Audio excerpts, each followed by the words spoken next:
I'm sipping my morning coffee, staring out at the wildest showdown you could imagine.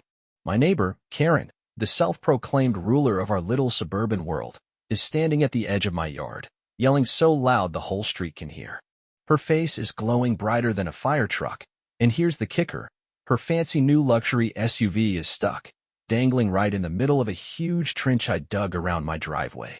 Oh, and that trench? It's got a fully working drawbridge, like something straight out of a castle movie, that I can lift or drop whenever I want. She's screaming like a tornado siren, but I'm just soaking it all in. This is pure gold. Want to know how this craziness started? Let's rewind 2 weeks, because this story's got twists you won't believe. Drop a comment below. What's the wildest thing a neighbor's ever pulled on you? I'm betting it's not even close to this. 2 weeks ago, I was just an average guy living in this neighborhood. My big plans? Kick back, maybe grill some burgers on a Saturday. Nothing fancy, just a quiet life. But quiet went out the window the moment Karen, our HOA president, decided this place was her personal empire. She's the type who'd show up with a ruler to check your lawn, slap you with a fine if your window blinds were the wrong color, or send nasty notes if your car had a single smudge. I'd put up with her nonsense before, but I never thought it'd turn into an all-out battle. It all kicked off one morning when I stepped outside, coffee in hand, and saw Karen's massive SUV parked smack across my driveway. At first, I figured it was a mix-up. Maybe she'd stopped for a minute. But then I spotted her on the sidewalk, arms folded, smirking like she was about to ruin my day. "Morning, Karen," I said, keeping it polite. "Your car's blocking my driveway." She flashed a grin like a fox eyeing a henhouse. "Oh, I know," she chirped, her voice dripping with fake sweetness. "It's HOA business. We've had complaints about your driveway." I blinked, confused. "Complaints? From who?" "That's confidential," she said, flicking her hand like I was a pesky fly. "But the HOA's decided your driveway doesn't meet our standards." I glanced at my driveway. Just a plain concrete slab, nothing special, definitely not breaking any rules. "That's absurd," I said. "There's nothing wrong with it." "Well," Karen replied, studying her manicured nails, "the HOA board has the final word. Until we finish our review, my car stays here to stop any more violations." I stared, waiting for her to crack a smile and say she was kidding. "You're serious?" "Dead serious," she said, grabbing a clipboard and jotting something down. "Oh, and if you try towing my car, that's harassment. HOA rules." I wanted to shout, to argue, to do anything, but I knew Karen too well. She lived for drama. She wanted me to snap so she could pile on more fines. So I swallowed my anger, gave her a nod, and walked back inside. But trust me, I wasn't done, not by a long shot. The next few days were a nightmare. Every morning, I'd peek out and see Karen's SUV still squatting there. I called the HOA for help, nothing. I tried a tow company, they wouldn't touch it, muttering about some community policy. Meanwhile, Karen pranced around like she'd won the jackpot, acting like my driveway was her personal parking lot. Then the fines started rolling in. Get this. They claimed I was neglecting driveway maintenance because I couldn't use it, since, her car was in the way. Every day, I'd open my mailbox to find another smug letter demanding cash. It was maddening, but I'm not the type to just give up. If Karen wanted a fight, I'd fight back, smarter, not louder. That's when I got to work. I spent nights digging through zoning laws and property codes, hunting for a way to turn the tables. And then I found it, a tiny rule that changed everything. Turns out, there's no law against adding security upgrades to your own property as long as they're not permanent. I could build something around my driveway, totally legal.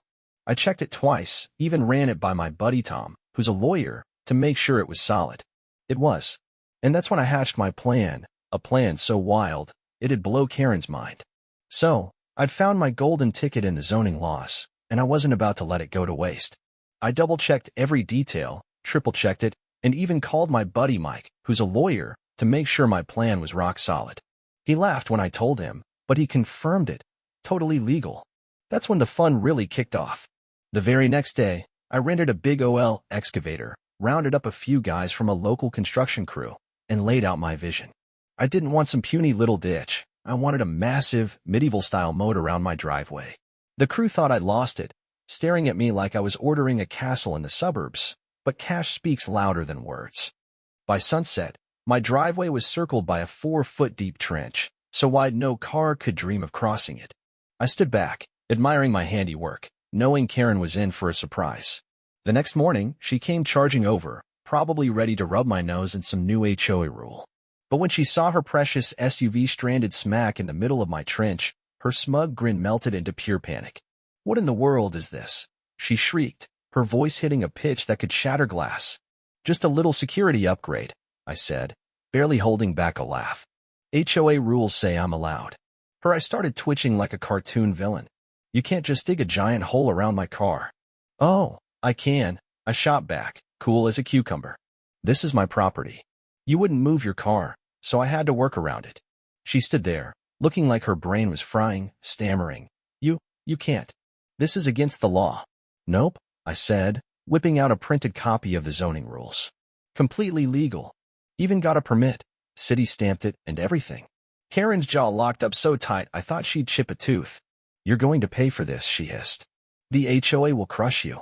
I just shrugged. "We'll see about that." Then I strolled back inside, leaving her fuming by the trench. But here's the best part. I wasn't even close to done. That trench? It was just step one. If Karen thought this was the end, she was about to get the shock of her life, because I'd already started sketching out a drawbridge. The next morning, I woke up to loud banging on my door. I didn't even need to guess who it was. Sure enough, there stood Karen, looking like she'd spent the night cooking up ways to ruin me. Her face was flushed, her fist balled up, and the second I opened the door, she jabbed a finger right at me. "Fill that hole in right now," she demanded, practically spitting the words. I took a slow sip of my coffee, watching her eye twitch with every second I stayed calm. "You mean the trench?" "Sorry, no can do. It's a legal security feature." She let out this weird noise, like a growl mixed with a scream. "You've got 24 hours to fix this, or I'll make sure the HOA buries you in fines." I tilted my head, pretending to mull it over. "Huh, that's funny, because I was just about to add something else." Her eyes narrowed. "Add what?" I grinned wide. "A drawbridge." Her mouth flopped open, then shut, then open again, like a fish floundering on dry land. She stared at me like I'd just sprouted horns. "A drawbridge? In a neighborhood? You've lost your mind." "Nah," I said, leaning against the doorframe. "I checked the rules. As long as it's not a permanent gate, I'm good to go. And since you're so worried about my driveway, this'll keep it nice and safe." Karen looked like she wanted to chuck something at my head, but instead, she spun around and stomped off, muttering about lawsuits and city inspectors. I knew she'd try to tear my plan apart, but I wasn't sweating it. I'd done my research, and for once, I was actually excited to see this fight play out. Over the next few days, I got busy. I gathered up some sturdy wood, heavy-duty hinges, and a simple pulley system, nothing too fancy, just enough to make it work. I hired a couple of contractors who knew their stuff, and we got cracking. I filmed every step, partly to prove I was following the law, but mostly because I had a hunch this was going to blow up online.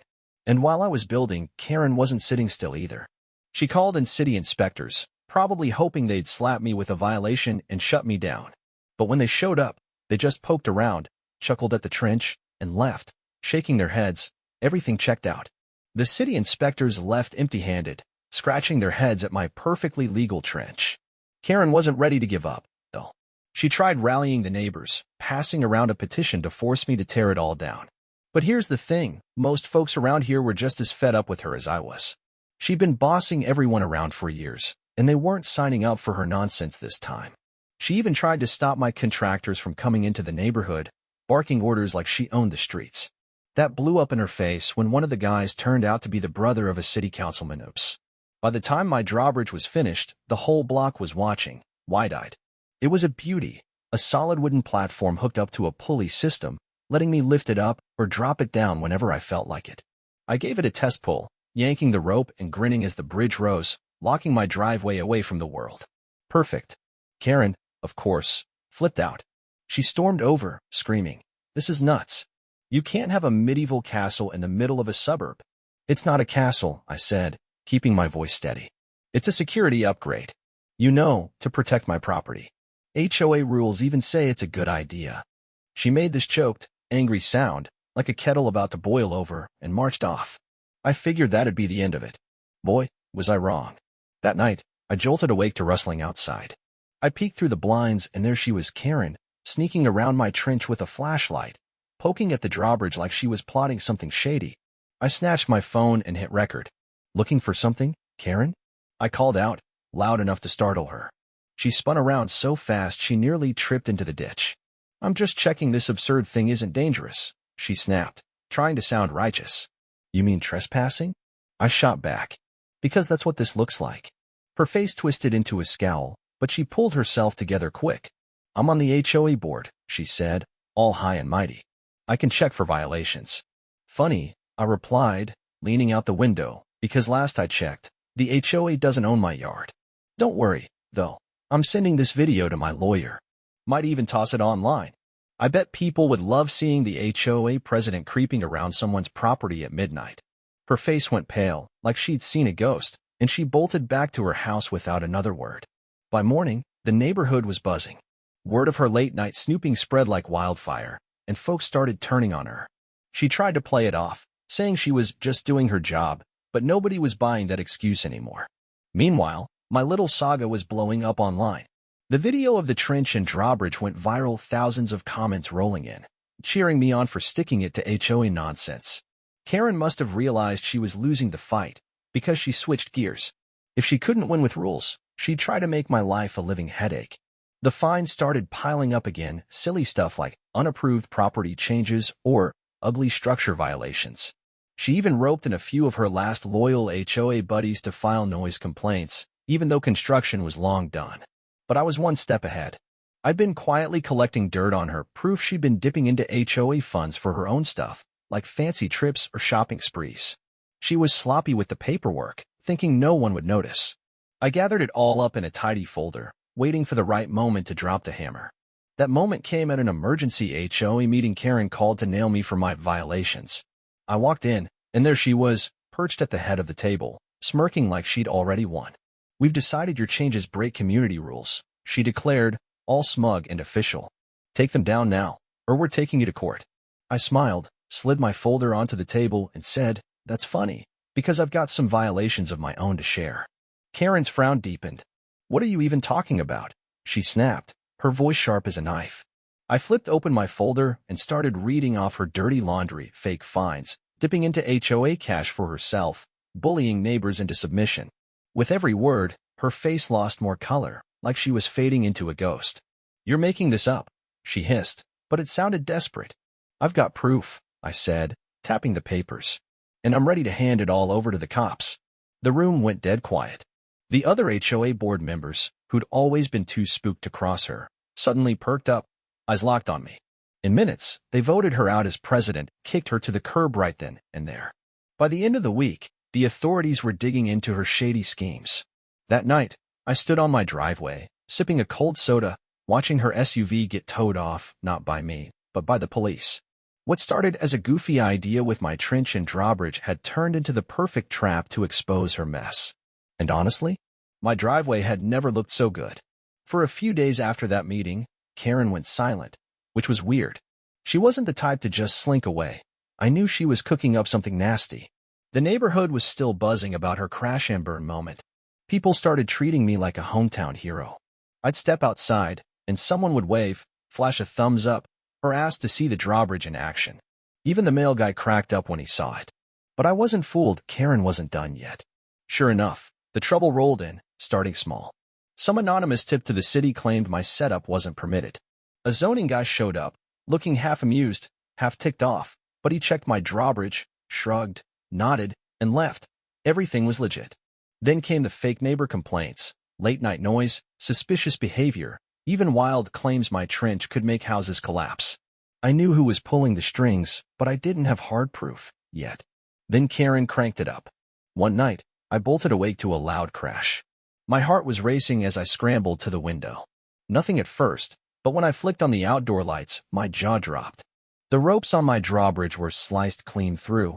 It was slumped halfway into the trench, planks splintered from the fall. I grabbed my phone and pulled up the security footage. There she was, Karen, decked out in black like a discount spy, clutching bolt cutters. She'd climbed into my trench and hacked it apart herself. I didn't waste a second, called the cops right then. By the time they rolled up, she'd scurried back to her place, but the video was crystal clear. The officers banged on her door, and after a tense standoff, they hauled her out. She was yelling the whole way, claiming she was victimized and just preventing a danger, But the police weren't having it. They cuffed her for trespassing and wrecking my stuff. Watching her get shoved into the back of a cruiser? Hands down, the most satisfying moment of my life. The next day, the neighborhood went nuts with chatter. Turns out, Karen had been rubbing people the wrong way for years, but no one had the guts to push back, until now. Some folks admitted they'd wanted to fight her too, but fear kept them quiet. With her humiliated in front of everyone, the HOA board had to act. They called an emergency vote and booted her out for good. No arguments, unanimous decision. But it didn't stop there. A few days later, I got an email from an investigator sniffing around HOA fraud cases. Karen's money games had finally caught some big attention.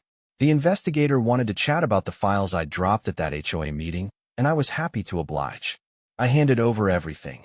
Every bogus fine Karen had slapped on me. Every sketchy money move I'd dug up.